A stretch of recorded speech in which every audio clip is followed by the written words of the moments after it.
Scotland needs another gender studies course like a fish needs a bicycle.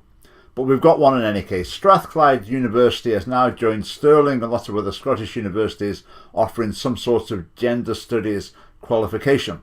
In this video I'm going to have a look at the content of that course. I'm then going to explain why the course shouldn't exist. And finally I'm going to share an email exchange I had with a gender studies professor in Scotland that is frankly hilarious.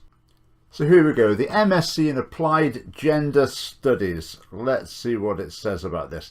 The MSc Applied Gender Studies degree at Strathclyde is a master's level course for those who wish to study how gender works in relation to other structural inequalities such as race, sexuality, class, disability within society. Structural inequalities, so it's basically a course predicated on cultural Marxist assumptions. There's not the question of whether there are these structural inequalities. Their existence is assumed and they talk about them. This is political activism encapsulated in a university course. It's suitable for those who wish to pursue a career in the charitable, education, government or civil service or heritage sectors. While there are so many government funded feminist organisations in Scotland that I wouldn't deny that maybe there is a reasonable job market for people who followed this course. Let's see what you learn about. A whole range of things. Gender theory, gender equality, feminist theory, queer theory, LGBT studies, gender and societies. A year of your life studying those things.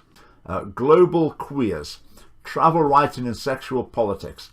This class is designed to engage students with recent research on sexuality in a global context.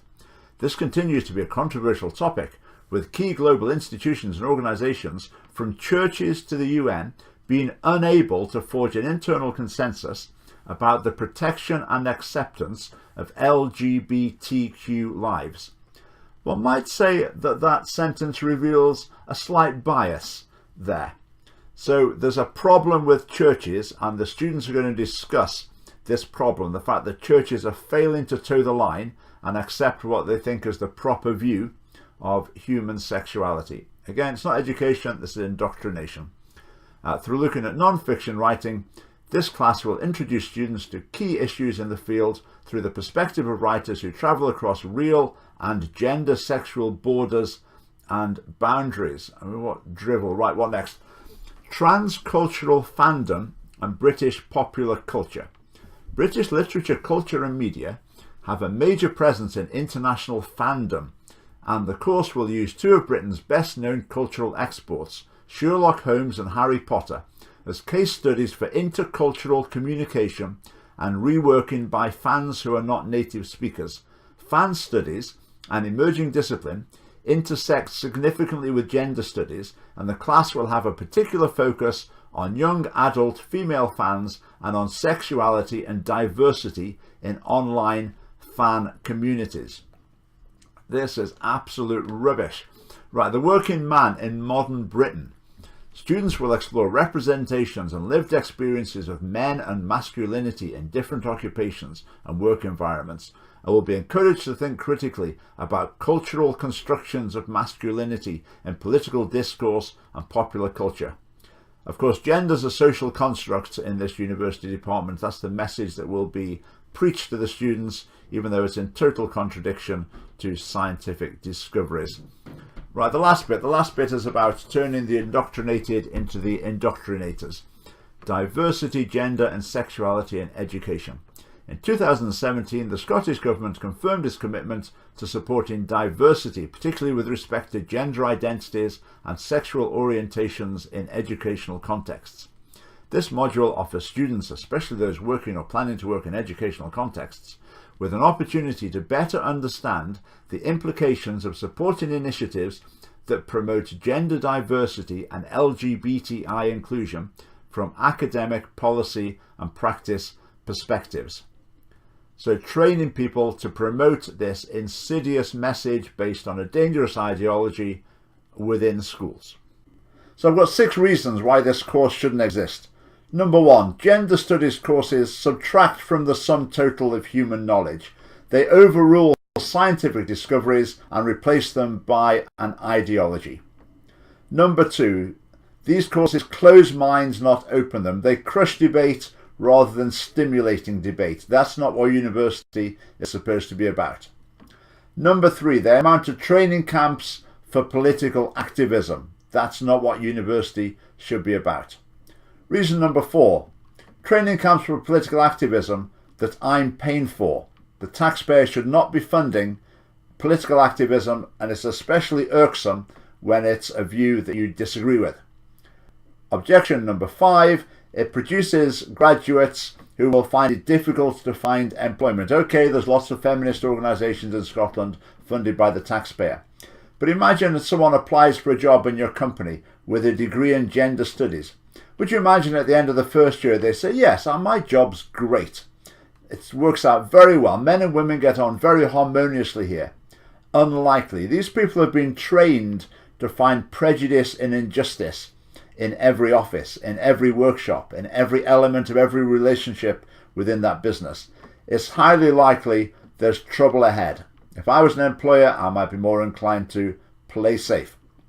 Reason number 6. This course is an own goal from the feminist's own perspective.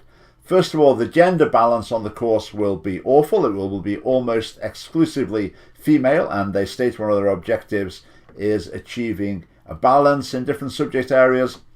And the other own goal from a feminist point of view is it's going to widen the pay gap, because surely graduates of gender studies, women's studies, etc. are far from the most highly paid graduates. So if these young women went off and studied something else, that would probably contribute towards closing the gender pay gap. So that's 6 reasons why this course should not exist.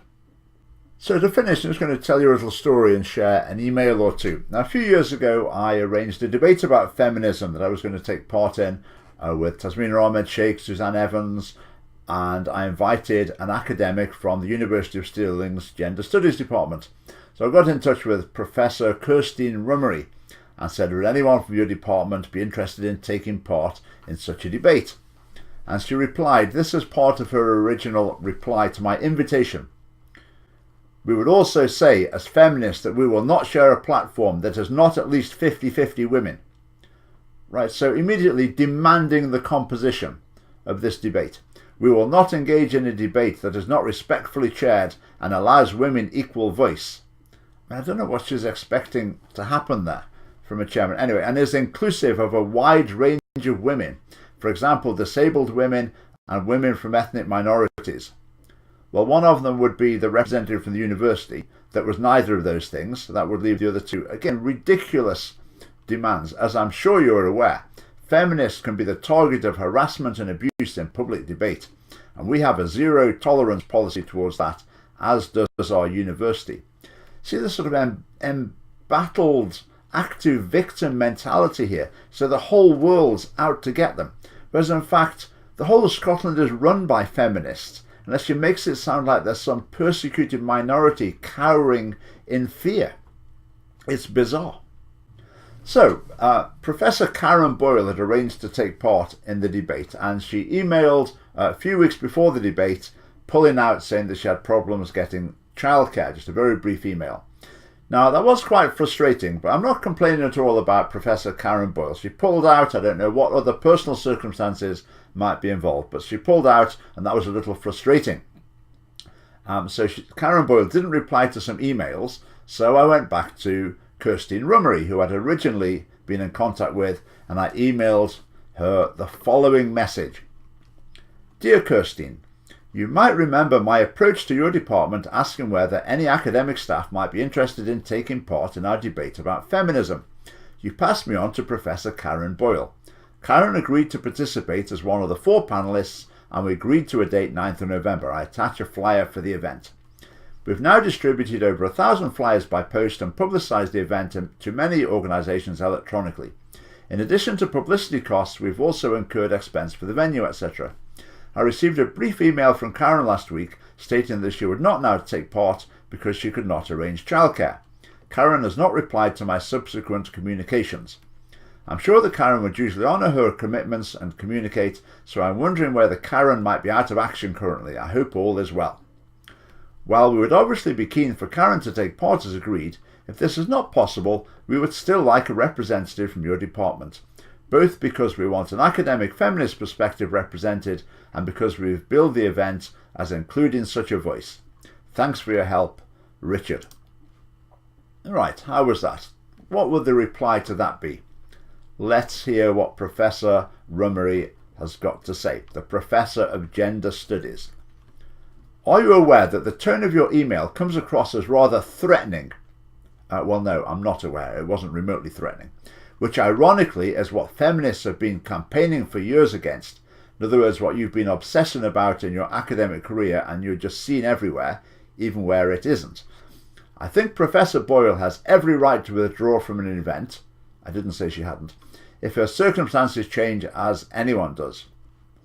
I will go back and see if I can find a replacement speaker for you, but we do not generally share a platform with individuals or organisations who use aggressive or threatening language against women, so we might have difficulty.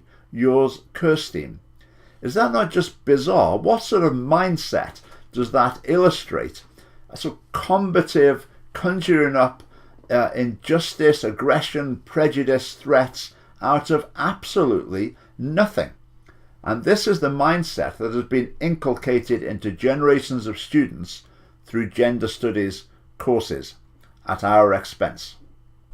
Just to finish, Professor Rummery also helpfully has a Twitter account to give us further insight into her character and values. So just to finish, I'll show you one of her charming tweets, which you might feel is slightly unladylike.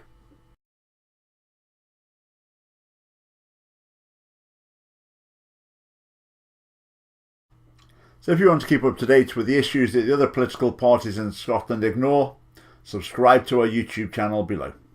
Thanks for watching.